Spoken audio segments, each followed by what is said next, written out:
Comme vous le savez certainement, Tokai, c'est la première région viticole délimitée dans le monde. Ouais. La délimitation a été faite en 1737 et il y avait aussi une classification des crus un peu avant, en 1732. Donc là, Laszlo, on est au mois d'octobre, il commence à faire un petit peu frais. Oui, effectivement, c'est la période des vendanges. Donc Oui. aujourd'hui, il y a une soixantaine de personnes qui vendangent Ouais. autour de nous. Ces gens oui. font le tri des grains nobles, des grains assauts à partir de cépages Furmint. Donc ils font ça grain par grain.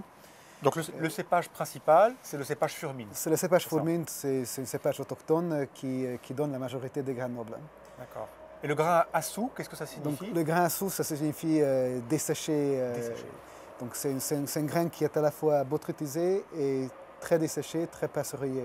Donc c'est une combinaison de botrytis à passereillage.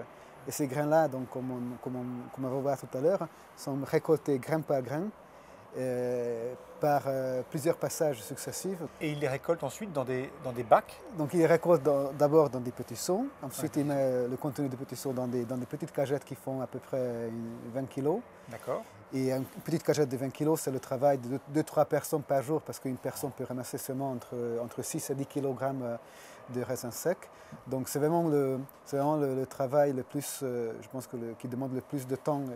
Je ne connais pas autant de vendanges dans le monde qui soient si laborieux, que le tri des grains.